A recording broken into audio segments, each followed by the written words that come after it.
그 편지를 발견했을 때 제 손은 떨렸습니다. 장례식이 끝나고 이틀째 되던 날이었어요. 시어머니의 방을 정리하던 중 낡은 장롱 서랍 깊숙한 곳에서 제 이름이 적힌 봉투를 발견했죠. 누렇게 변색된 종이, 삐뚤빼뚤한 글씨. 그 편지는 아마 몇십 년은 그곳에 있었을 거예요. 저는 그 순간 숨이 멎는 것 같았습니다. 평생 저를 괴롭히기만 했다고 생각했던 그 사람이 제게 편지를 남겼다는 게 믿기지 않았어요. 미움과 원망으로 점철된 30여 년의 시간 속에서 단 한 번도 우리는 제대로 된 대화를 나눈 적이 없었으니까요. 다음 이야기가 궁금하신가요? 구독과 좋아요는 기억의 끝자락이 더 많은 이야기를 전하는데 큰 힘이 됩니다. 이제 그날의 기억으로 돌아가 볼게요. 봉투를 들었을 때 제 손은 계속 떨렸어요. 펼치기가 두려웠습니다. 그 안에 무슨 말이 담겨 있을지, 또다시 저를 원망하는 말들이 적혀 있을까봐 무서웠죠. 하지만 이상하게도 그 편지를 펼쳐야만 한다는 강한 끌림이 있었어요. 첫 줄을 읽는 순간 눈물이 터져 나왔습니다. 1985년 봄이었어요. 24살의 저는 중매로 남편을 만났습니다. 그때는 그런 게 흔한 시절이었죠. 부모님이 정해주신 사람을 만나고 몇 번 보지도 못한 채 결혼을 결정했어요. 남편은 성실해 보였고 무엇보다 안정적인 직장이 있었습니다. 저는 시골에서 올라온 가난한 집딸이었고 그저 부모님 걱정을 덜어드리고 싶었어요. 결혼식 날 처음으로 시어머니를 만났습니다. 작은 체구에 날카로운 눈빛을 가진 분이었어요. 홀레복을 입은 저를 위아래로 훑어보시더니 입맛을 다시는 것이었죠. 무슨 말씀인지는 몰라도 그 표정만으로도 마음에 들지 않으신다는 걸 알 수 있었습니다. 신혼집은 시댁 바로 옆 방이었어요. 시어머니는 매일 아침 일찍 문을 두드리셨죠. 제가 늦잠을 자는지 확인하시려는 것 같았어요. 아침밥을 늦게 차리면 한숨을 쉬시고 반찬이 마음에 안 드시면 고개를 절레절레 흔드셨습니다. 그렇게 우리의 전쟁은 시작되었어요. 처음 몇 달은 참으려고 노력했습니다.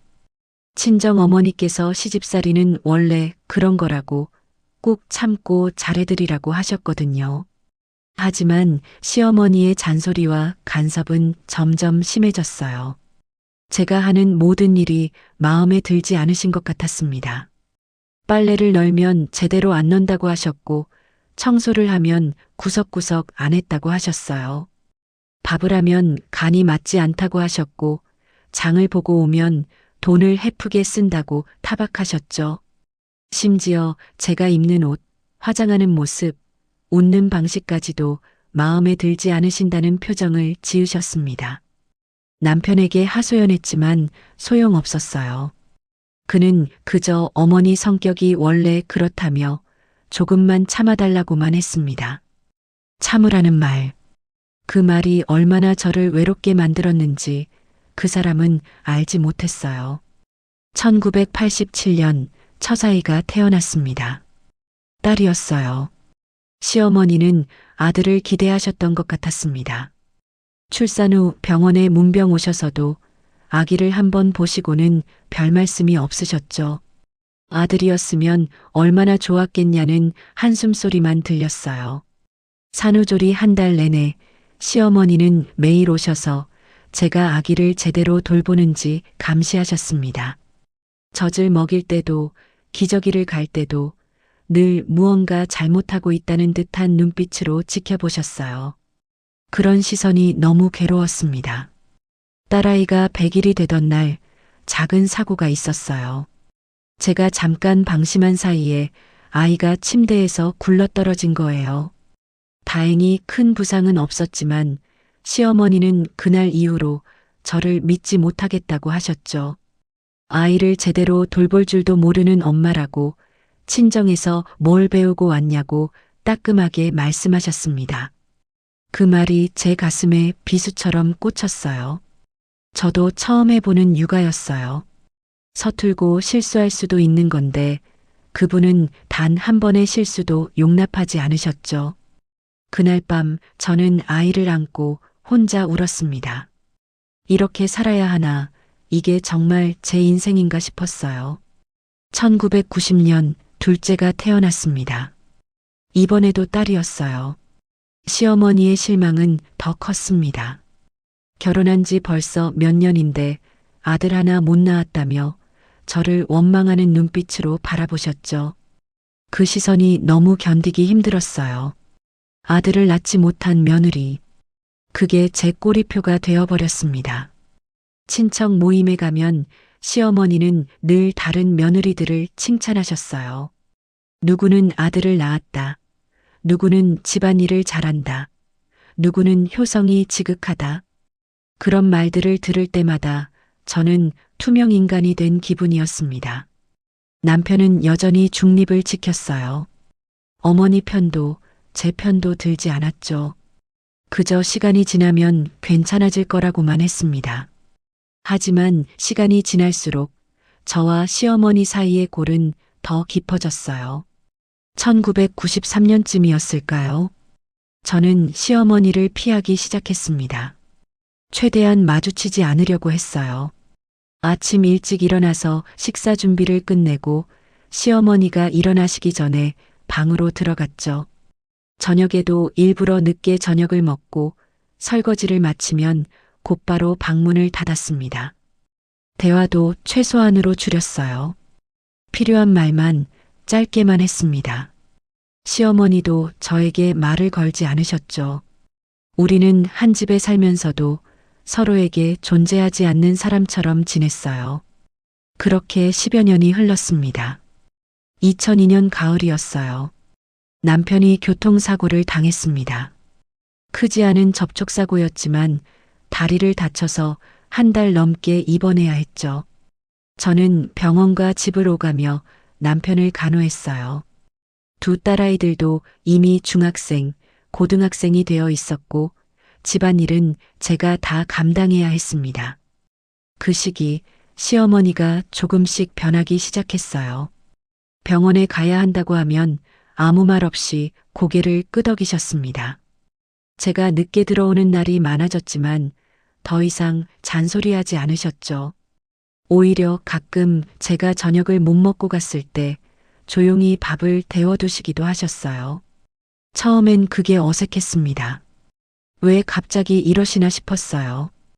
혹시 뭔가 꿍꿍이가 있으신 건가 의심도 들었죠.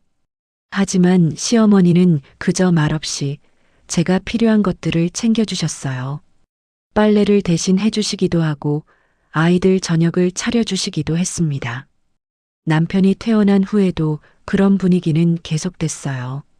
시어머니는 여전히 말수가 적으셨지만 예전처럼 날카롭게 트집을 잡지는 않으셨습니다. 저도 조금씩 경계를 풀었어요. 그래도 여전히 우리 사이엔 보이지 않는 벽이 있었죠. 너무 오랫동안 쌓인 미움과 원망은 쉽게 사라지지 않았습니다. 2005년 첫째 딸이 대학에 합격했어요. 시어머니는 그날 처음으로 제게 축하한다는 말을 건네셨습니다. 짧은 한마디였지만 그게 얼마나 오랜만에 듣는 따뜻한 말이었는지 몰라요. 저는 어색하게 고맙다고 답했습니다. 그날 밤 시어머니가 제 방문을 두드리셨어요. 손에는 작은 봉투를 들고 계셨죠. 아이 학비에 보태라며 내미시는 그 봉투를 저는 한참을 들여다봤습니다. 받아야 할지 말아야 할지 몰랐어요. 결국 받았지만 그날 밤 잠을 이룰 수가 없었습니다. 왜 갑자기 이러시는 걸까요? 이해할 수 없었어요. 평생 저를 못마땅해 하시던 분이 갑자기 손자들에게 관심을 보이시고 저에게도 조금씩 마음을 여시는 것 같았죠. 하지만 저는 여전히 시어머니를 믿을 수가 없었습니다. 너무 오랫동안 상처받았던 거예요. 2007년 남편의 회사가 어려워졌습니다. 구조조정으로 남편이 명예퇴직을 하게 됐어요. 갑자기 수입이 끊기면서 우리 집안 형편은 급격히 어려워졌죠. 둘째 딸의 대학 등록금도 걱정이었고 생활비조차 빠듯했습니다. 그때 시어머니가 조용히 돈을 건네셨어요. 당신이 평생 모아둔 돈이라고 어려울 때 쓰라고 하셨죠. 저는 놀랐습니다. 그분이 그렇게 큰 돈을 저희에게 주실 거라고는 생각도 못했거든요. 남편은 눈물을 글썽이며 어머니께 감사하다고 했습니다. 저는 복잡한 마음이었어요. 고마운 마음도 있었지만 동시에 왠지 모를 죄책감도 들었습니다.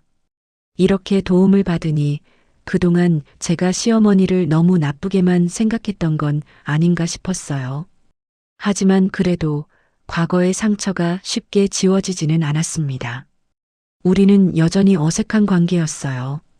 2015년 여름이었습니다. 시어머니가 쓰러지셨어요. 새벽에 화장실에 가시다가 넘어지신 거였죠.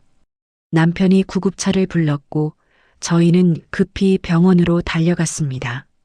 검사 결과 뇌졸중이었어요. 다행히 큰 후유증은 없었지만 한동안 입원 치료를 받아야 했습니다. 병원에서 시어머니를 처음 봤을 때 제 가슴이 철렁했어요. 그렇게 강하시던 분이 병상에 누워 작아 보이셨습니다. 산소 마스크를 끼고 계신 모습이 너무 낯설었죠. 그때 처음으로 깨달았어요. 시어머니도 이제 많이 늙으셨구나. 언젠가는 떠나실 분이구나. 이상한 감정이 밀려왔습니다.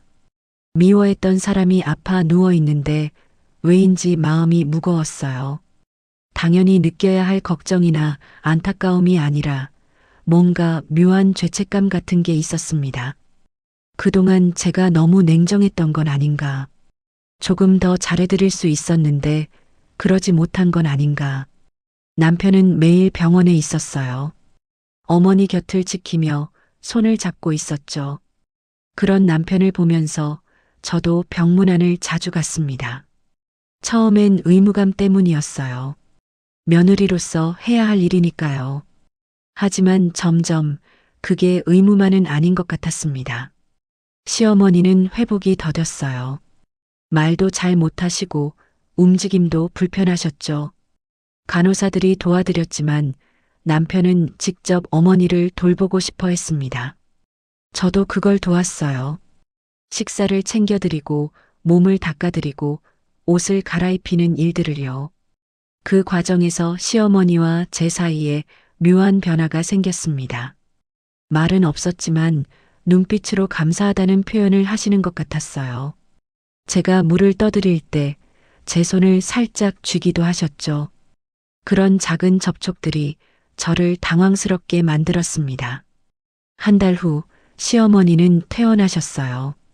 집으로 돌아오셨지만 예전처럼 혼자 생활하시기는 어려웠습니다. 남편과 상의 끝에 시어머니 방을 1층으로 옮겼어요. 계단 오르내리기가 힘드셨으니까요. 그리고 제가 하루에 3번씩 시어머니 방에 들어가 식사를 챙겨드리기로 했습니다. 처음엔 너무 힘들었어요. 제 일도 바쁜데 시어머니까지 돌봐야 한다는 게 부담스러웠죠. 하지만 거부할 수도 없었습니다. 남편에게 차마 싫다고 할 수가 없었어요. 그래서 그냥 해야 할 일이라고 생각하고 했습니다. 시간이 지나면서 조금씩 익숙해졌어요. 시어머니의 식사 시간을 챙기고 약을 드리고 가끔 이야기 상대가 되어드렸죠. 물론 긴 대화는 아니었어요. 날씨 이야기, 건강 이야기, 그런 것들이었죠. 하지만 그것만으로도 우리 사이는 조금씩 부드러워지는 것 같았습니다. 2017년 시어머니의 건강이 더 나빠지셨어요. 다시 한번 입원하셨고 이번엔 회복이 더 어려웠습니다. 의사 선생님은 고령이라 언제 어떻게 될지 모른다고 조심스럽게 말씀하셨어요. 그 말을 듣는 순간 가슴 한편이 무너지는 것 같았습니다. 아직 제대로 화해도 못했는데 그런 생각이 들었어요. 평생 미워하기만 했는데 이렇게 끝나버리는 건가. 뭔가 제대로 된 대화 한번 나눠보지도 못하고 그냥 보내드려야 하는 건가? 그게 너무 아쉬웠습니다. 병실에서 시어머니를 보면서 저는 손을 잡아드렸어요. 처음으로 먼저 손을 내민 거였죠. 시어머니는 제 손을 꼭 쥐셨습니다. 힘없는 손이었지만 그 온기가 제게 전해졌어요. 우리는 아무 말도 하지 않았지만 무언가 통하는 게 있었습니다. 그날 밤 시어머니는 돌아가셨어요. 장례를 치르는 3일 내내 저는 눈물을 흘리지 못했습니다. 많은 사람들이 찾아와 조문했고 남편과 딸들은 울었어요. 하지만 저는 울 수가 없었습니다. 슬픈지 아닌지도 잘 모르겠었어요. 그저 멍하니 빈 영정을 바라보고만 있었죠. 장례식이 끝나고 조문객들이 다 돌아간 후에야 집이 조용해졌어요. 시어머니의 방은 그대로 있었습니다. 아무도 들어가지 않은 텅 빈 방. 남편은 아직 어머니 방을 정리할 마음의 준비가 안 됐다고 했어요. 하지만 누군가는 해야 할 일이었죠. 이틀째 되던 날 저는 혼자 그 방에 들어갔습니다. 방 안은 시어머니의 냄새가 그대로 남아 있었어요. 오래된 나무 냄새와 연고 냄새가 섞인 그 향기. 갑자기 가슴이 먹먹해졌습니다. 이제 이 방의 주인은 없구나. 다시는 이 문을 여시는 분이 없구나. 옷장을 열었어요. 낡은 옷들이 가지런히 걸려 있었습니다. 시어머니는 평생 검소하게 사셨어요. 새 옷을 거의 사지 않으셨고 있는 옷을 꿰매고 또 꿰매 입으셨죠. 옷들을 하나하나 꺼내 정리하면서 저는 시어머니의 삶을 생각했습니다. 얼마나 힘들게 사셨을까요? 아들 하나 키우기 위해 얼마나 많은 걸 포기하셨을까요? 혼자 사시면서 얼마나 외로우셨을까요? 그런 생각들이 밀려왔어요. 그제야 저는 시어머니를 한 사람으로, 한 여자로 바라보기 시작했습니다. 서랍을 열었습니다. 속옷과 손수건, 오래된 사진들이 있었어요. 젊은 시절 시어머니의 사진도 있었죠. 환하게 웃고 있는 모습이 제가 아는 시어머니와는 너무 달랐습니다. 언제부터 웃음을 잃으셨을까요? 언제부터 그렇게 차갑게 변하셨을까요? 장롱 아래 깊은 서랍을 열었을 때 그 편지를 발견했습니다. 누렇게 변색된 봉투, 거기엔 제 이름이 적혀 있었어요. 삐뚤빼뚤한 글씨로 정성스럽게 쓰인 제 이름. 그걸 보는 순간 손이 떨렸습니다. 이게 뭐지? 심장이 두근거렸어요. 봉투를 꺼내 들었을 때 그 안에서 오래된 종이 냄새가 났습니다. 언제 쓰신 건지, 얼마나 오래 보관하고 계셨던 건지 알 수 없었어요. 뜯어야 할까요? 말아야 할까요? 한참을 망설였습니다. 혹시 또 저를 원망하는 말들이 적혀 있으면 어떡하죠? 평생 못마땅하게 여기셨던 며느리에게 마지막으로 한마디 하고 싶으셨던 건가요? 그런 생각에 무서웠어요. 하지만 결국 봉투를 뜯었습니다. 편지지는 3장이었어요. 삐뚤빼뚤한 글씨로 빼곡히 채워진 편지. 잉크가 번진 곳도 있었고 지운 흔적도 보였습니다. 얼마나 고심하며 쓰셨을까요? 손을 떨며 첫 장을 펼쳤습니다. 첫 줄은 이랬어요. 미안하다고 쓰여 있었습니다. 그 2글자를 보는 순간 눈물이 터져 나왔어요. 평생 한 번도 들어본 적 없는 말. 시어머니가 제게 미안하다고 하시다니 믿을 수가 없었습니다. 편지는 계속 이어졌어요. 시어머니는 평생 저를 미워한 게 아니었다고 했습니다.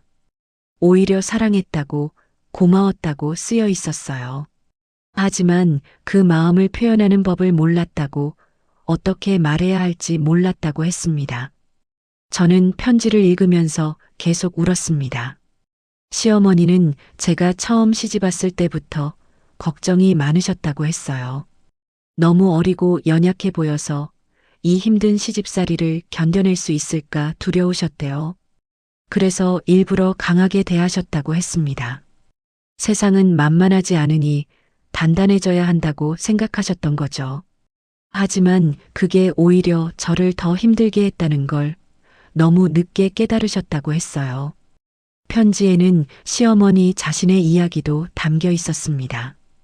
당신도 젊은 시절 고된 시집살이를 하셨다고 했어요. 시어머니께 구박받고 남편에게도 이해받지 못하면서 혼자 견뎌야 했던 시간들, 그 아픔을 아무에게도 말하지 못하고 속으로만 사귀며 살아오셨다고 했습니다. 그래서 며느리에게도 같은 방식으로 대했다고 했어요. 자신이 겪었던 대로, 자신이 배운 대로 그렇게 할 수밖에 없었다고요. 하지만 그게 옳지 않다는 걸, 저를 아프게 한다는 걸 알면서도 멈출 수가 없었다고 했습니다.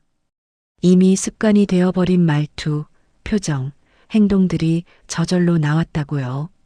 특히 아들 이야기가 많이 나왔어요. 시어머니는 아들을 너무 사랑하셨습니다. 혼자 키우느라 얼마나 고생하셨는지 몰라요. 그런데 결혼 후 아들이 점점 자신보다 며느리를 더 챙기는 것 같아서 질투가 났다고 했습니다. 자신을 버리고 다른 여자에게로 간 것 같아서 외로웠다고요. 그래서 며느리인 저를 미워하게 됐다고 했어요. 하지만 그건 정말 미움이 아니었다고, 그저 두려움이었다고 쓰여 있었습니다. 아들에게 짐이 될까봐, 버림받을까봐 두려웠던 거라고요. 그 두려움을 저에게 화풀이 하듯 쏟아낸 거였다고 했습니다. 정말 미안하다고 몇 번이나 반복해서 쓰여 있었어요. 딸들 이야기도 나왔습니다. 시어머니는 제 딸들을 정말 예뻐하셨다고 했어요. 아들이 아니라서 실망하신 게 아니라 오히려 딸이라서 좋았다고요. 자신도 딸을 낳고 싶었지만 아들만 낳았기에 손녀들이 태어났을 때 너무 기뻤다고 했습니다. 하지만 그 마음을 표현할 수가 없었대요. 이미 저와의 관계가 너무 나빠진 상태였고 갑자기 손녀들에게 잘해주면 이상하게 보일까봐 조심스러웠다고요. 그래서 멀찍이서 지켜만 봤다고 아이들이 잘 자라는 모습을 보는 게 당신의 유일한 기쁨이었다고 했습니다. 편지의 끝부분으로 갈수록 글씨가 더 흐려졌어요. 시어머니는 자신이 늙어가는 게 느껴진다고 했습니다. 언젠가는 이 세상을 떠날 텐데 그 전에 꼭 저에게 하고 싶은 말이 있었다고요. 하지만 직접 얼굴을 보고는 차마 할 수가 없어서 이렇게 편지로 쓴다고 했습니다. 고맙다고 쓰여 있었어요. 그동안 아들을 잘 돌봐줘서, 손녀들을 잘 키워줘서, 이 집안을 지켜줘서 고맙다고요. 당신은 제대로 표현하지 못했지만 늘 감사하게 생각했다고 했습니다. 며느리로 와서 이 모든 걸 견디고 버텨준 저에게 진심으로 감사하다고 했어요. 마지막 문장은 이랬습니다. 용서해달라고 쓰여 있었어요. 미움받을 걸 알면서도 이렇게밖에 살지 못해서, 정작 사랑한다는 말은 한 번도 하지 못해서 당신 때문에 많이 아팠을 며느리에게 용서를 구한다고요. 그리고 행복하게 살아달라고, 아들과 손녀들과 함께 웃으며 살아달라고 당부하셨습니다. 편지 끝에는 날짜가 적혀 있었어요. 2010년 5월 8일. 벌써 15년 전이었습니다. 그때 이미 이 편지를 쓰셨던 거예요. 하지만 저에게 주지 못하고 그냥 서랍 깊은 곳에 넣어두신 채 세월을 보내신 거였죠. 왜 주지 못하셨을까요? 무엇이 두려우셨을까요? 저는 편지를 가슴에 안고 울었습니다. 바닥에 주저앉아 한참을 울었어요. 평생 쌓아온 미움이, 원망이 한순간에 무너져 내리는 것 같았습니다. 제가 그동안 얼마나 오해하고 있었는지, 얼마나 편협하게 생각했는지 깨달았어요. 시어머니는 저를 미워한 게 아니었습니다. 사랑하는 방법을 몰랐을 뿐이었어요. 아니, 어쩌면 당신도 상처받은 사람이었던 거죠. 누군가에게 사랑받아 본 적 없고 위로받아 본 적 없는 사람. 그저 살아남기 위해 강해지는 수밖에 없었던 사람. 그런 당신이 어떻게 며느리에게 다정할 수 있었겠어요. 본 적도 없고 받아본 적도 없는 사랑을 어떻게 줄 수 있었겠습니까? 저는 시어머니를 이해했습니다. 너무 늦게 이해하게 된 거예요. 그분이 살아계실 때 왜 이 편지를 찾지 못했을까요? 살아계실 때 이걸 읽었더라면 우리는 화해할 수 있었을 텐데, 제대로 된 대화를 나눌 수 있었을 텐데, 후회가 밀려왔습니다. 그동안 제가 얼마나 냉정했는지, 얼마나 단단하게 마음의 문을 닫아버렸는지 떠올랐어요. 시어머니가 조금씩 변하려고 노력하실 때도 저는 여전히 과거에 갇혀 있었죠. 의심하고 경계하고 받아들이지 않았습니다. 2002년 남편이 다쳤을 때 시어머니가 밥을 데워두셨던 일, 2005년 딸아이 학비를 보태주셨던 일, 2007년 어려울 때 평생 모은 돈을 내놓으셨던 일, 그 모든 게 다 사랑이었어요. 서툴고 어색했지만 그게 시어머니가 할 수 있는 최선의 사랑이었던 거예요. 하지만 저는 그걸 몰랐습니다. 아니, 알려고 하지 않았어요. 제 고집이, 제 원망이 너무 컸던 거죠. 문득 며칠 전 장례식장 풍경이 떠올랐어요. 빈소에 놓인 영정사진 속 시어머니는 환하게 웃고 계셨습니다. 그 웃음을 저는 생전에 단 한 번도 본 적이 없었어요. 우리가 함께 있을 때 시어머니는 단 한 번도 저에게 웃어주신 적이 없었죠. 그게 너무 슬펐어요. 얼마나 힘드셨을까요? 며느리 앞에서조차 웃을 수 없었던 그 세월이 얼마나 외롭고 쓸쓸했을까요? 혼자서 모든 걸 참고 견디며 단 한 번도 약한 모습을 보이지 않으셨던 그 강함이 사실은 얼마나 큰 슬픔이었을까요?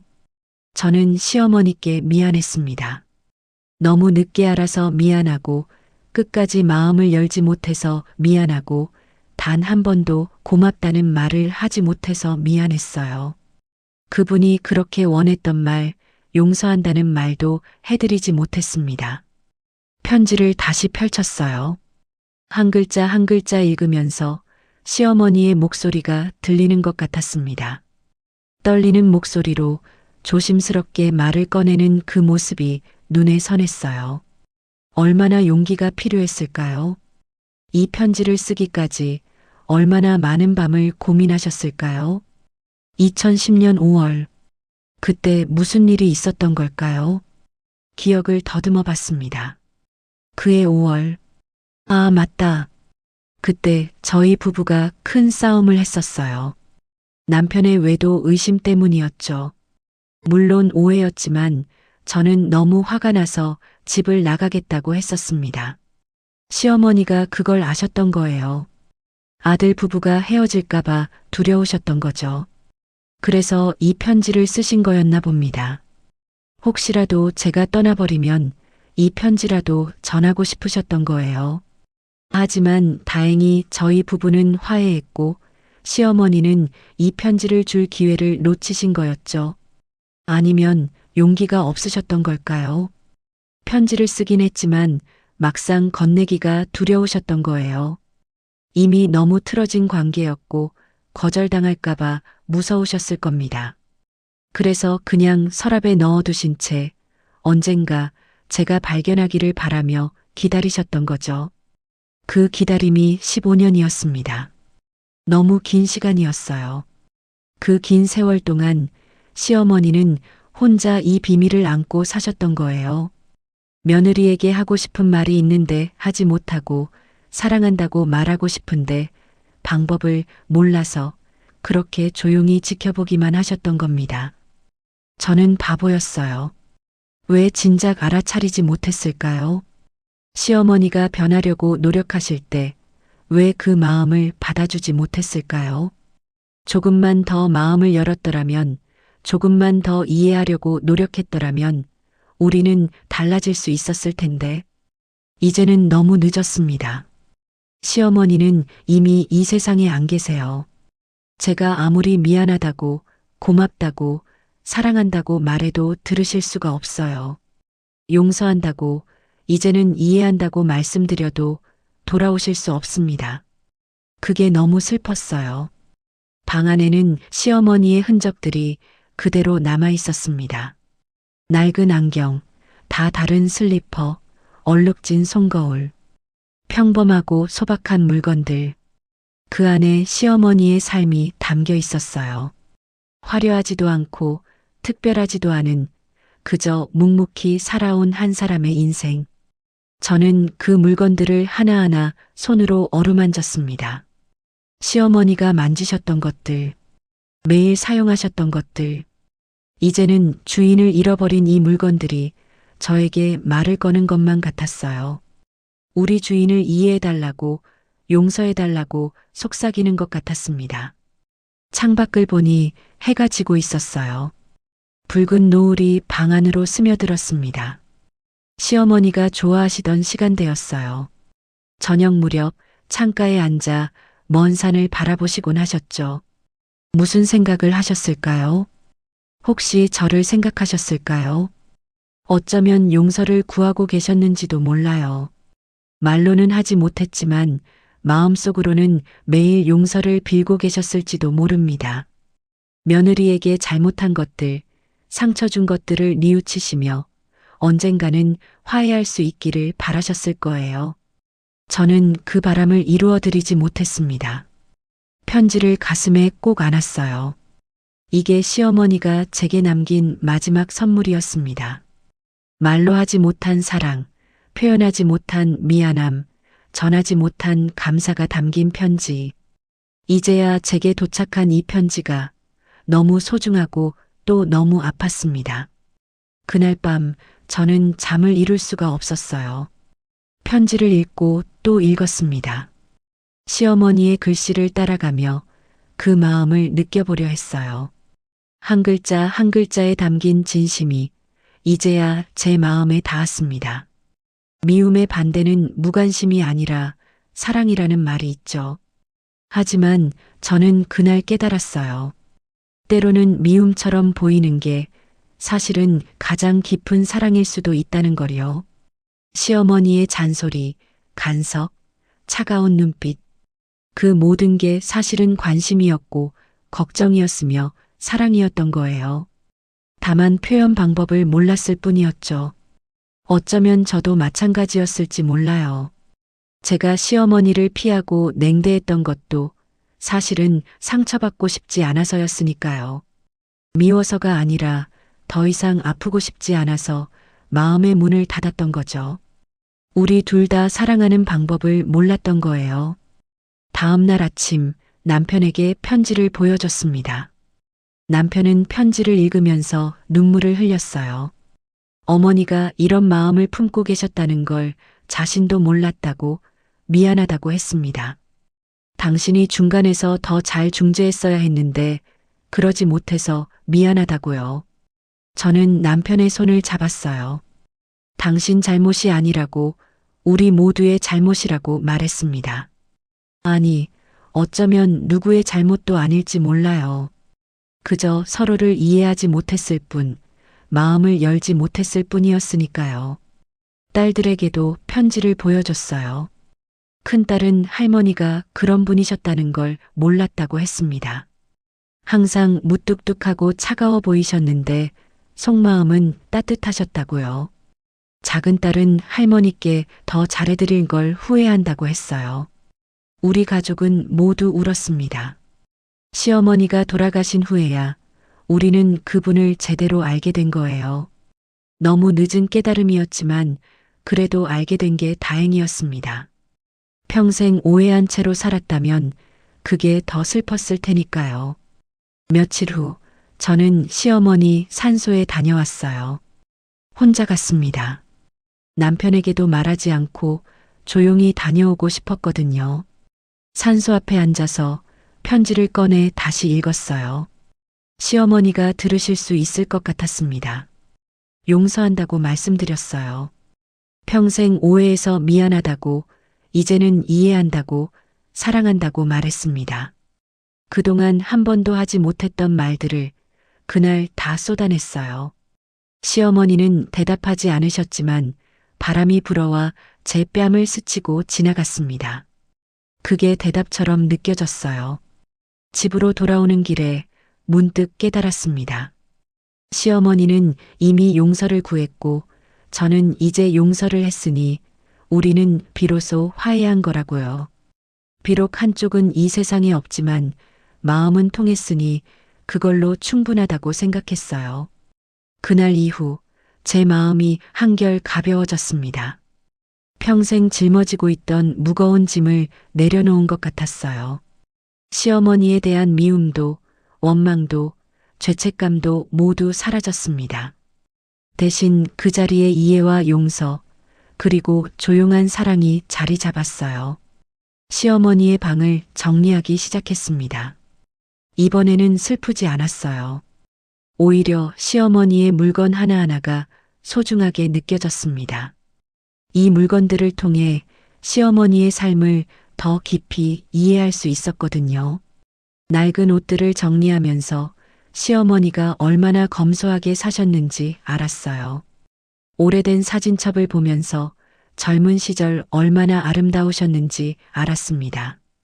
손때 묻은 책들을 보면서 시어머니도 꿈과 희망이 있었던 평범한 여자였다는 걸 알았어요. 모든 게 새롭게 보였습니다. 시어머니의 옷장 한편에서 또 다른 것을 발견했어요. 작은 상자였는데 그 안에는 손녀들의 사진이 가득 들어 있었습니다.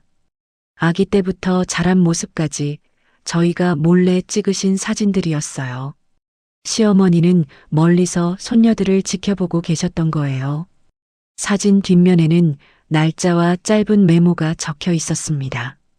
첫 돌 때 사진 뒤에는 건강하게 자라렴이라고 쓰여 있었고 입학식 사진 뒤에는 공부 잘하렴이라고 적혀 있었어요.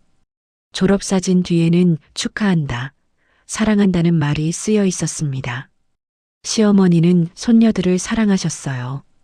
그 사랑을 직접 표현하지 못했을 뿐 늘 마음속으로 아끼고 걱정하고 계셨던 거죠. 이 사진들이 그 증거였습니다. 혼자 몰래 사진을 모으시고 뒷면에 사랑의 메시지를 적으시며 그렇게 손녀들을 사랑하고 계셨던 거예요. 저는 그 사진들을 딸들에게 보여줬습니다. 딸들은 할머니가 이렇게까지 자신들을 생각하셨다는 걸 몰랐다며 놀라워했어요. 큰딸은 할머니께 감사하다고 사랑한다고 말씀드리지 못한 게 평생 후회로 남을 것 같다고 했습니다. 저는 딸들에게 말했어요. 할머니는 다 알고 계실 거라고, 우리가 비록 말로 표현하지 못했어도 마음은 통했을 거라고요. 그리고 이제라도 우리가 할머니를 제대로 이해하게 됐으니 그걸로 충분하다고 했습니다. 시어머니의 방 정리를 마치는데 일주일이 걸렸어요. 그 일주일 동안 저는 시어머니의 인생을 다시 한번 돌아봤습니다. 한 사람의 어머니로서, 한 사람의 여자로서, 한 사람의 인간으로서 얼마나 힘들게 사셨는지 생각했어요. 시어머니는 영웅도 아니고 성인도 아니었습니다. 그저 평범한 사람이었어요. 약점도 있고 실수도 하는, 때로는 서툴고 어색한 사람. 하지만 그 속에는 따뜻한 마음이 있었고 누군가를 사랑하고 싶어 하는 마음이 있었습니다. 제가 그걸 진작 알았더라면 좋았을 텐데요. 2018년 일주기가 됐습니다. 가족들과 함께 산소를 찾았어요. 날씨가 좋았습니다. 시어머니가 좋아하시던 봄날이었죠. 벚꽃이 흩날리고 새들이 지저귀는 평화로운 날이었어요. 성묘를 마치고 저는 혼자 시어머니께 말을 걸었습니다. 어머님, 잘 지내고 계시죠? 그렇게 시작했어요. 생전에는 한 번도 편하게 대화 나눈 적 없었지만 이제는 자연스럽게 말이 나왔습니다. 지난 1년 동안 있었던 일들을 말씀드렸어요. 큰딸이 취직했다고 말씀드렸습니다. 좋은 회사에 들어가서 지금 열심히 일하고 있다고요. 딸아이가 할머니께 고맙다고 전해달라고 했다고 말씀드렸어요. 할머니 덕분에 여기까지 올 수 있었다고, 늘 기억하겠다고요. 작은 딸은 곧 졸업한다고 말씀드렸습니다. 대학을 무사히 마치고 이제 사회로 나갈 준비를 하고 있다고요. 할머니가 학비 보태주신 거 아이가 지금도 감사하게 생각한다고 전했습니다. 그 돈이 없었다면 학교를 계속 다니기 어려웠을 거라고요. 남편도 건강하다고 말씀드렸어요. 어머니 돌아가신 후 한동안 많이 힘들어했지만 이제는 많이 회복했다고요.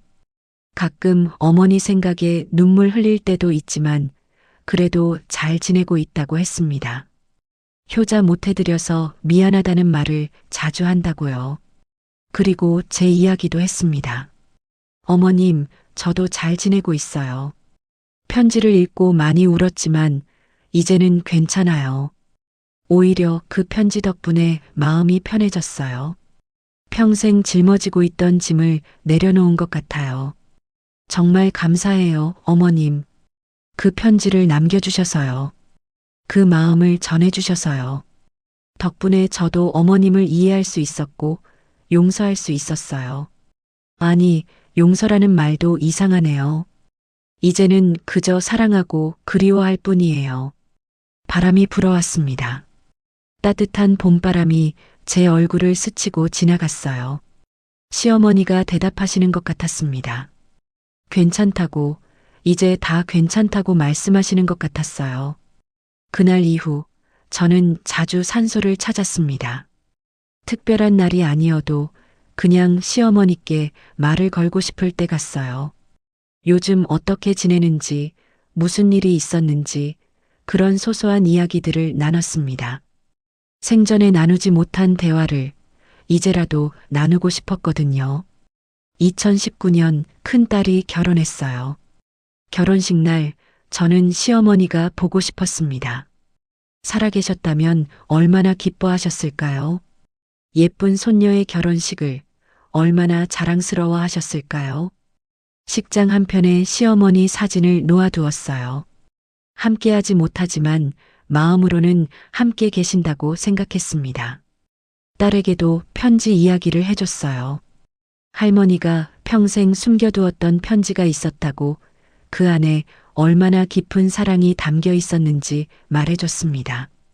딸은 할머니가 그런 분이셨다는 걸 진작 알았더라면 좋았을 텐데 더 많은 시간을 함께 보낼 걸 후회한다고 했어요. 저는 딸에게 말했습니다. 사람은 언제나 완벽할 수 없다고, 실수도 하고 서툴기도 하다고요. 중요한 건 그 마음이라고, 비록 표현이 서툴러도 진심은 통한다고 했습니다. 그러니 내 시어머니에게는 잘해주라고, 후회 없이 살라고 조언했어요. 딸은 고개를 끄덕였습니다. 그해 겨울 남편이 퇴직했어요. 긴 직장 생활을 마치고 집에 오는 날 남편은 어머니 산소에 먼저 들르고 싶다고 했습니다. 함께 갔어요. 남편은 어머니 앞에서 한참을 울었습니다. 어머니, 저 이제 퇴직했어요. 그동안 회사 다니느라 자주 찾아뵙지 못해서 죄송해요. 이제는 시간이 많으니 자주 올게요. 그리고 아내한테도 잘할게요. 어머니가 바라셨던 것처럼 우리 가족 행복하게 잘 살게요. 남편의 말을 듣는데 제 눈에도 눈물이 고였습니다. 우리 부부는 이제야 정말로 어른이 된 것 같았어요. 시어머니가 돌아가시고 나서야 우리는 진정한 가족이 된 거였죠. 아이러니하게도 그분이 없는 지금이 가장 가까운 느낌이었습니다.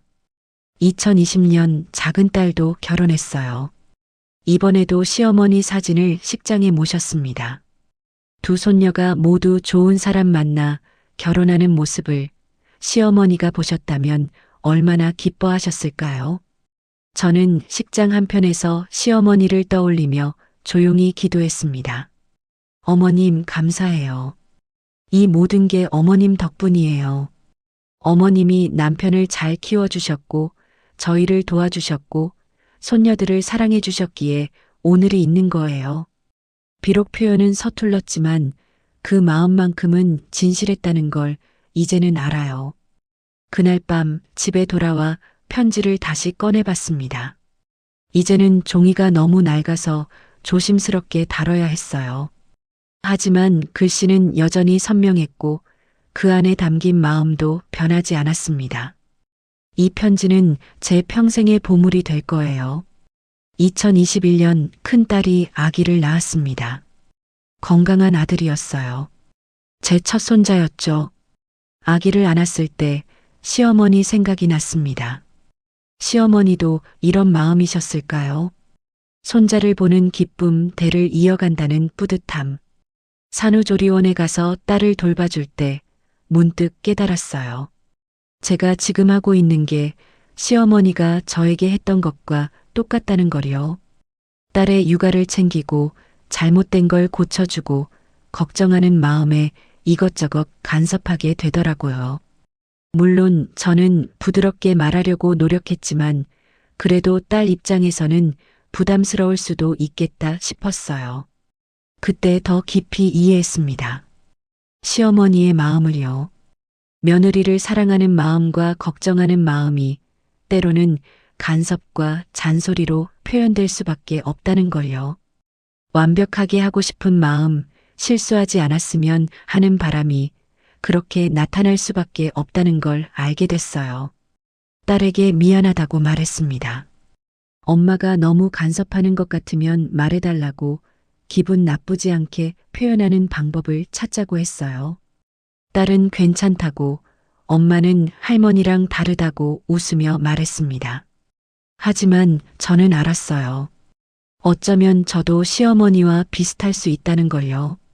그래서 더 조심하게 됐습니다. 손자를 돌보는 것도, 딸에게 조언하는 것도 모두 딸의 뜻을 먼저 물어보고 했어요. 제가 시어머니에게 바랐던 것처럼 저도 딸에게 그렇게 하고 싶었습니다. 같은 실수를 반복하고 싶지 않았어요. 2022년 작은 딸도 아이를 가졌다는 소식을 전했습니다. 곧 할머니가 된다는 기쁨도 있었지만 한편으로는 시어머니가 더 보고 싶었어요. 증손주를 보셨더라면 얼마나 좋아하셨을까요? 두 손녀가 모두 엄마가 되는 모습을 얼마나 자랑스러워 하셨을까요? 산소에 가서 그 소식을 전했습니다. 어머님, 작은 애도 엄마가 돼요. 곧 증손주가 또 태어나요. 어머님, 혈육이 이렇게 이어지고 있어요. 어머님이 평생 지켜오신 이 가족이 계속 이어지고 있어요. 바람이 불었습니다. 따뜻한 바람이었어요. 시어머니가 기뻐하시는 것 같았습니다. 웃으시는 모습이 그려지는 것 같았어요. 생전에 한 번도 보지 못했던 환한 웃음이 이제야 보이는 것 같았습니다. 저는 평화로웠습니다. 더 이상 시어머니에 대한 미움도 원망도 후회도 없었어요. 그저 감사하고 그리운 마음만 남아 있었습니다. 이런 마음으로 시어머니를 떠올릴 수 있게 된 게 너무 다행이었어요. 2023년 제 환갑이 됐습니다. 가족들이 모여 조촐하게 파티를 열어줬어요. 남편, 두 딸, 사위들, 그리고 손주들까지 여러 세대가 함께한 자리였습니다. 그 모습을 보면서 시어머니가 그리웠어요. 이 자리에 계셨더라면 얼마나 좋았을까요? 가족들이 모두 모여 웃고 떠드는 모습을 얼마나 흐뭇하게 바라보셨을까요? 당신이 평생 바라던 것도 결국 이런 것 아니었을까요? 가족이 함께 행복하게 사는 것. 식사 후 저는 혼자 시어머니 방으로 갔습니다. 이제는 창고로 쓰고 있는 그 방. 시어머니의 흔적은 대부분 정리됐지만 저는 편지만은 항상 간직하고 있었어요. 서랍 깊은 곳에 소중히 보관된 그 편지를 오랜만에 꺼내 읽었습니다. 여전히 마음이 뭉클했어요. 읽을 때마다 새로운 감동이 있었습니다. 처음 읽었을 때는 충격과 슬픔이었다면 지금은 감사와 사랑이 느껴졌어요. 같은 글인데 시간이 지나며 다르게 읽히는 게 신기했습니다. 편지를 다시 접어 넣으며 생각했어요.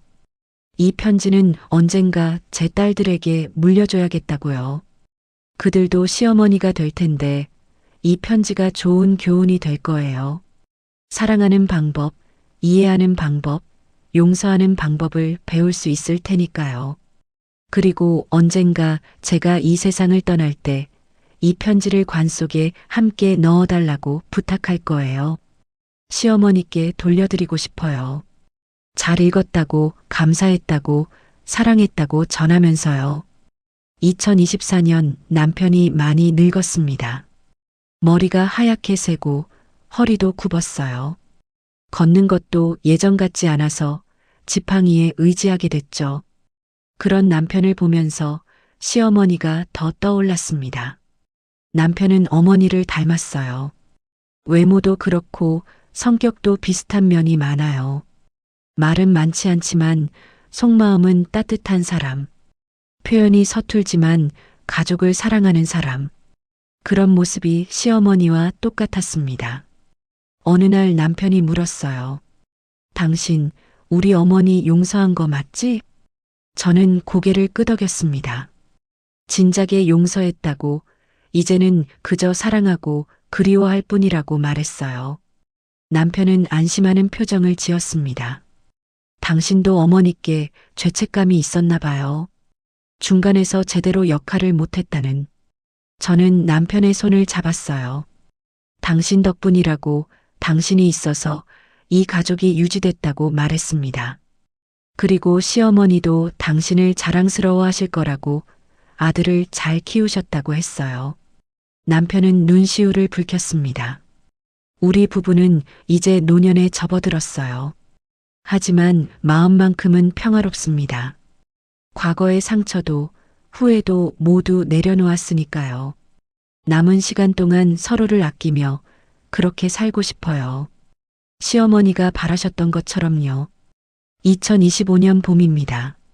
시어머니가 돌아가신 지 벌써 10년이 됐어요. 세월이 참 빠르게 흐릅니다. 그 사이 많은 일이 있었고 가족은 더 늘어났으며 우리 모두 나이를 먹었습니다. 하지만 변하지 않는 게 있어요. 시어머니에 대한 기억입니다. 그 편지를 발견한 날의 충격, 편지를 읽으며 흘렸던 눈물, 그리고 뒤늦게 깨달은 사랑. 그 모든 게 제 마음속에 생생하게 남아 있어요. 요즘도 가끔 편지를 꺼내 읽습니다. 종이는 이제 너무 낡아서 조심스럽게 다뤄야 해요. 하지만 글씨는 여전히 읽을 수 있고 그 마음은 변함없이 전해져 옵니다. 읽을 때마다 새롭게 느껴지는 게 참 신기해요. 어제는 큰딸이 집에 왔습니다. 손자를 데리고 왔는데 아이가 벌써 4살이 됐어요. 총총거리며 뛰어다니는 모습이 시어머니가 보셨다면 얼마나 좋아하셨을까 싶었습니다. 증손주를 보는 기쁨이 얼마나 큰지 저는 지금 조금은 이해할 것 같아요. 딸에게 편지 이야기를 또 했습니다. 여러 번 들은 이야기지만 딸은 또 들어도 좋다고 했어요. 할머니의 이야기를 들을 때마다 자신도 배우는 게 많다고 했습니다. 시어머니와 좋은 관계를 유지하는 게 얼마나 중요한지 깨닫는다고요. 저는 딸에게 당부했습니다. 후회 없이 살라고요. 사랑하는 사람에게는 사랑한다고 말하고 미안할 때는 미안하다고 말하라고요. 나중에 후회하지 말고 지금 할 수 있는 걸 하라고 했습니다. 딸은 알았다고 고개를 끄덕였어요. 저도 이제 많이 늙었습니다. 머리는 하얗게 새고 몸도 예전 같지 않아요. 걸을 때도 조심해야 하고 기억력도 떨어졌습니다. 하지만 시어머니에 대한 기억만큼은 또렷해요. 그 편지의 내용도 그날의 감정도 모두 생생합니다. 언젠가 저도 이 세상을 떠날 거예요. 그때가 되면 시어머니를 만날 수 있을까요? 저승에서라도 다시 만나서 제대로 된 대화를 나눌 수 있을까요? 그랬으면 좋겠어요. 이번에는 서로 마음을 열고 솔직하게 이야기 나누고 싶습니다. 어머님, 그동안 오해해서 정말 미안했어요. 어머님이 저를 사랑하셨다는 거 이제는 알아요. 서툰 표현이었지만 그게 어머님이 할 수 있는 최선이었다는 것도 이해해요. 저도 부족한 며느리였어요. 좀 더 이해하고 좀 더 받아들일 수 있었는데 그러지 못했죠. 하지만 이제는 괜찮아요. 우리는 결국 서로를 이해하게 됐으니까요. 비록 어머님이 돌아가신 후였지만 그래도 이해하게 된 게 다행이에요. 평생 오해한 채로 살았다면 그게 더 슬펐을 테니까요. 어머님이 남기신 편지는 제 인생의 전환점이었어요. 그 편지 덕분에 저는 변할 수 있었고 용서할 수 있었으며 사랑할 수 있었습니다. 미움과 원망으로 가득했던 마음이 이해와 감사로 채워졌어요. 그게 다 어머님 덕분이에요. 감사합니다, 어머님. 편지를 남겨주셔서요. 당신의 진심을 전해주셔서요. 덕분에 저도 더 나은 사람이 될 수 있었어요. 더 좋은 엄마가 될 수 있었고, 더 좋은 할머니가 될 수 있었습니다. 오늘도 산소에 다녀올 예정이에요. 남편과 함께 갈 거예요. 요즘 남편도 많이 힘들어해서 어머니께 위로받고 싶어 하거든요. 저희 부부는 이제 서로 의지하며 살고 있어요. 젊었을 때는 몰랐던 소중함을 이제야 알게 됐습니다. 시어머니도 그러셨을까요? 혼자 사시면서 외로우셨을까요? 아들과 며느리, 손녀들이 곁에 있었지만 마음을 나눌 수 없어서 쓸쓸하셨을까요? 이제는 그 마음이 이해돼요. 가까이 있어도 멀게 느껴지는 외로움, 사랑하는데 표현하지 못하는 답답함. 어머님은 평생 그렇게 사셨어요. 사랑을 속으로만 간직한 채 겉으로는 차갑게 대하시며 살아오셨죠. 얼마나 힘드셨을까요? 얼마나 외로우셨을까요? 그 생각을 하면 지금도 가슴이 아파옵니다. 하지만 이제는 편히 쉬고 계시리라 믿어요. 이승에서 다하지 못한 사랑을 저승에서는 마음껏 표현하시길 바랍니다. 더 이상 아프지 말고 외롭지 말고 그저 평화롭게 계시길 바라요. 저희가 여기서 어머님을 기억하고 사랑할 테니까요. 며칠 전 작은 딸이 또 임신했다는 소식을 전했어요. 둘째를 가진 거예요. 시어머니의 증손주가 또 늘어나는 거죠. 이렇게 가족이 계속 이어지는 걸 보면 시어머니의 삶이 헛되지 않았다는 생각이 들어요. 당신이 지켜온 이 가족이 계속해서 이어지고 있으니까요. 어머님의 혈육이 이렇게 번성하고 있어요. 자랑스러우실 거예요. 어머님이 낳으신 아들이 가정을 꾸렸고 그 아들의 딸들이 또 아이를 낳았어요. 생명이 이어지고 사랑이 전해지고 기억이 계속되고 있습니다. 저도 언젠가는 편지를 쓸까 생각해요. 제 딸들에게 혹은 손주들에게 남길 편지. 시어머니처럼 직접 전하지 못할 말들을 편지로 남기고 싶어요. 후회 없이 살라고, 사랑하는 사람을 소중히 하라고, 그런 이야기들을요. 시간은 모든 걸 변화시키지만 사랑만큼은 변하지 않더군요. 시어머니가 남기신 사랑이 아직도 제 마음속에 살아있고 그 사랑이 제 삶을 변화시켰어요. 그리고 그 사랑은 제 딸들에게로, 손주들에게로 계속 이어질 거예요. 이게 바로 가족이라는 것의 의미가 아닐까요? 피로 이어진 관계를 넘어 마음으로 연결되는 것. 오해와 상처도 있었지만 결국은 사랑으로 하나 되는 것. 시어머니가 저에게 가르쳐 주신 건 바로 그런 것이었어요. 오늘 저녁에는 가족들이 모두 모여요. 큰딸 가족, 작은딸 가족, 그리고 저희 부부. 여럿이 모여 식사하며 이런저런 이야기를 나눌 거예요. 그 자리에서 저는 시어머니 이야기를 또 할 것 같아요. 아이들이 할머니를 기억하게 하고 싶거든요. 할머니는 이런 분이셨다고. 겉으로는 차가워 보였지만 속마음은 따뜻하셨다고. 사랑하는 방법이 서툴렀지만 그 마음만큼은 진실했다고. 그리고 우리 가족을 평생 지켜주셨다고 말해줄 거예요. 아이들이 자라서 언젠가 시어머니가 되거나 며느리가 될 거예요. 그때 이 이야기를 기억하길 바라요. 서로를 이해하고 용서하고 사랑하는 법을 배우길 바랍니다. 시어머니와 저처럼 평생 오해하다가 뒤늦게 깨닫는 일이 없기를요. 창밖을 보니 벚꽃이 피었어요. 시어머니가 좋아하시던 봄이 또 왔습니다. 매년 이맘때면 어머님 생각이 더 나요. 함께 벚꽃 구경이라도 갈 수 있었다면 좋았을 텐데 그러지 못한 게 아쉬워요. 하지만 이제는 마음이 편해요. 후회보다는 감사함이 더 크거든요.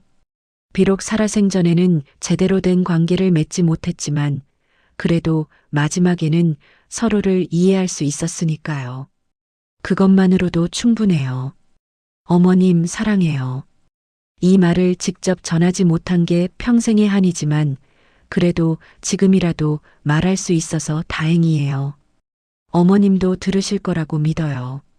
어디선가 저를 지켜보고 계시면서 웃으며 듣고 계시리라 믿습니다. 내일은 산소에 가서 또 이야기할게요. 요즘 있었던 일들, 손주들 이야기, 남편 건강 이야기, 그런 소소한 일상들을 나눌 거예요. 생전에 나누지 못한 대화를 이제라도 계속하고 싶어요.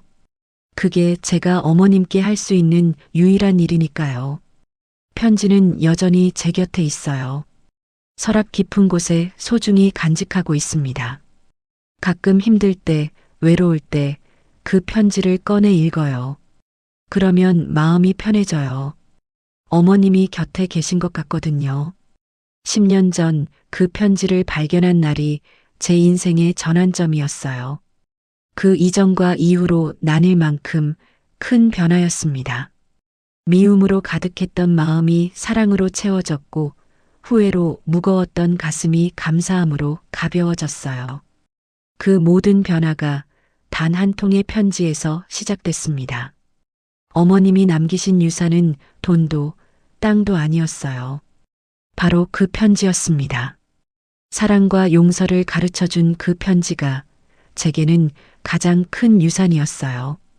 그 덕분에 저는 더 나은 사람이 될 수 있었고 제 인생을 다시 바라볼 수 있었습니다.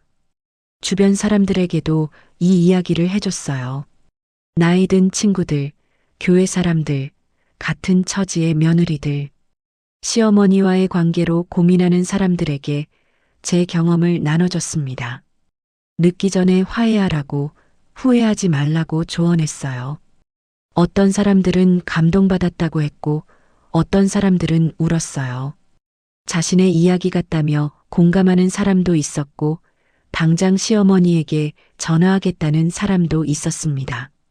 제 이야기가 누군가에게 도움이 된다는 게 참 보람 있었어요.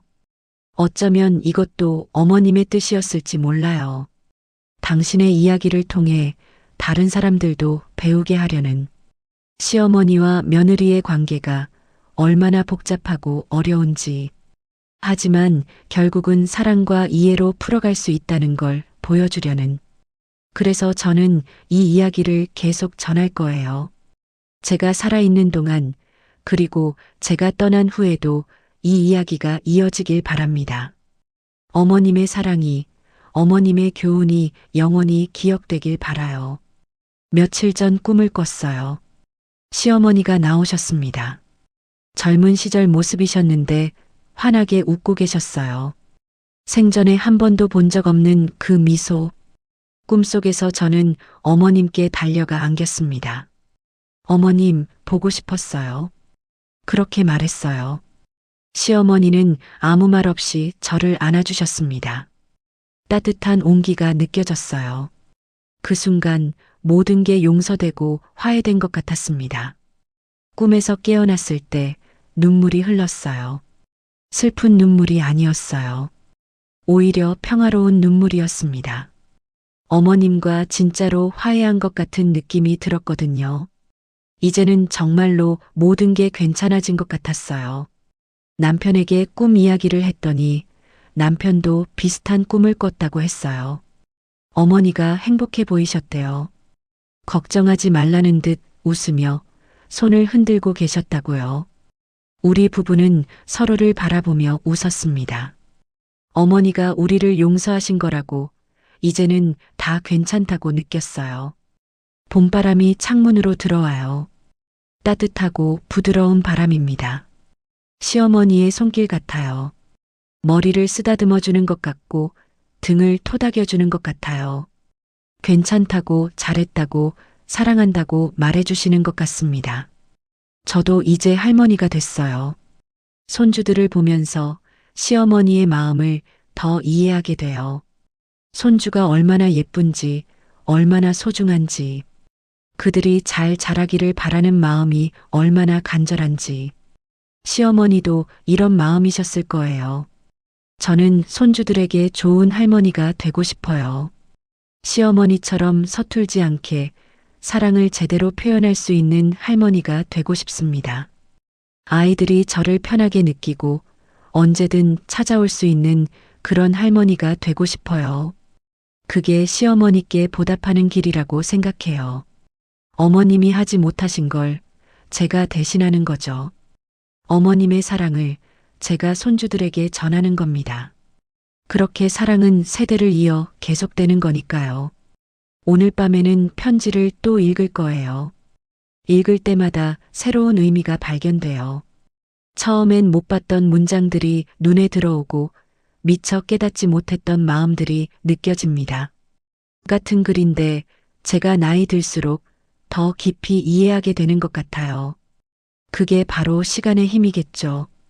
젊었을 때는 몰랐던 걸 나이 들어서야 알게 되는 것. 경험이 쌓이고 마음이 성숙해지면서 비로소 이해하게 되는 것. 시어머니도 그러길 바라셨을 거예요. 언젠가는 제가 알아주기를, 이해해주기를 바라셨을 거예요. 그 바람이 이루어진 거예요. 비록 10년이나 걸렸지만 결국 저는 어머님을 이해하게 됐습니다. 그리고 사랑하게 됐어요. 이제 와서 생각해보면 어머님은 평생 저를 사랑하고 계셨던 거예요. 다만 표현이 서툴렀을 뿐. 그 서툼이 오해를 낳았고 오해가 미움을 만들었죠. 하지만 그 모든 것 뒤에는 언제나 사랑이 있었습니다. 깊고 진실한 사랑이 숨어 있었어요. 그걸 발견한 게 제 인생 최고의 선물이었어요. 내일 아침 일찍 산소에 갈 거예요. 벚꽃이 만개했을 때 가고 싶었거든요. 어머님이 좋아하시던 풍경을 함께 보고 싶어요. 비록 어머님은 안 계시지만 마음으로는 함께 있다고 믿어요. 산소 앞에 앉아서 편지 내용을 낭독해 드릴 거예요. 어머님이 쓰신 글을 어머님께 다시 들려드리고 싶어요. 그리고 말씀드릴 거예요.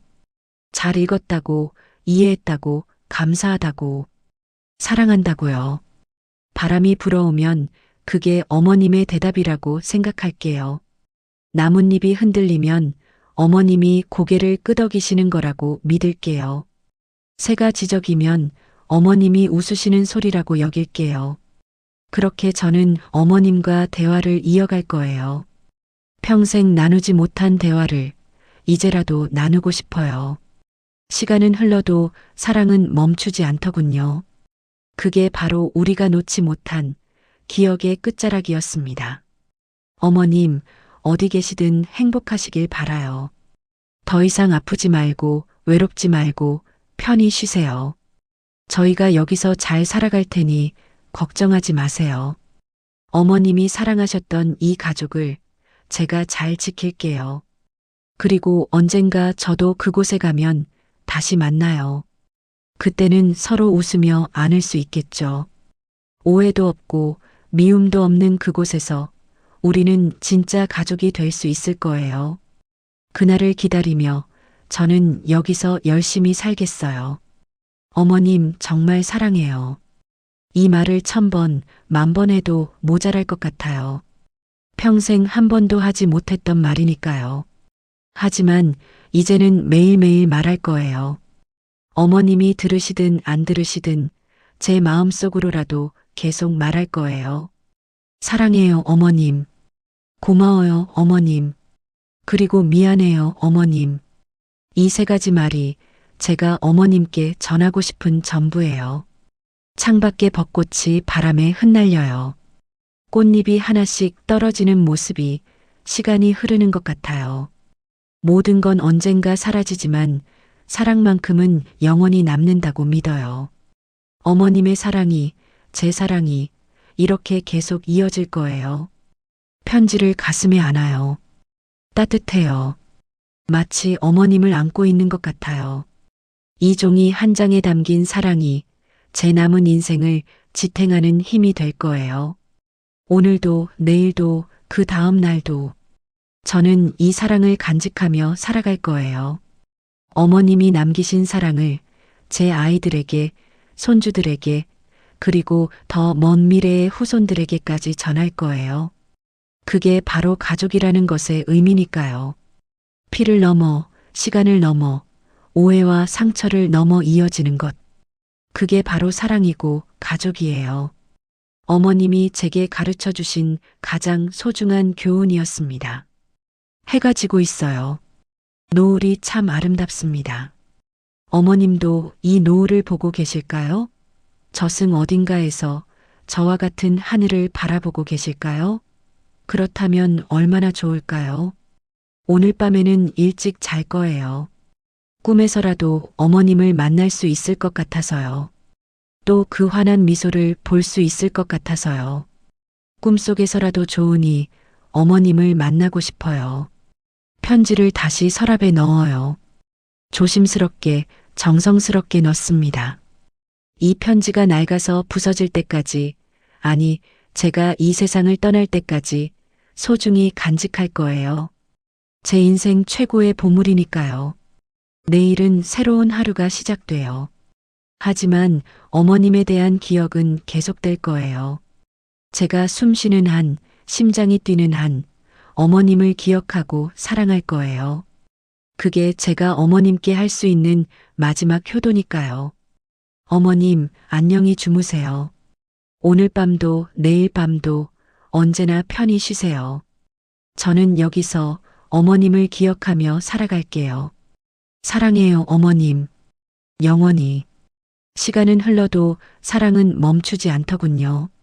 그게 바로 우리가 놓지 못한 기억의 끝자락이었습니다. 이야기가 마음에 닿았다면 구독과 좋아요 부탁드립니다. 다음엔 또 다른 이야기로 찾아뵙겠습니다.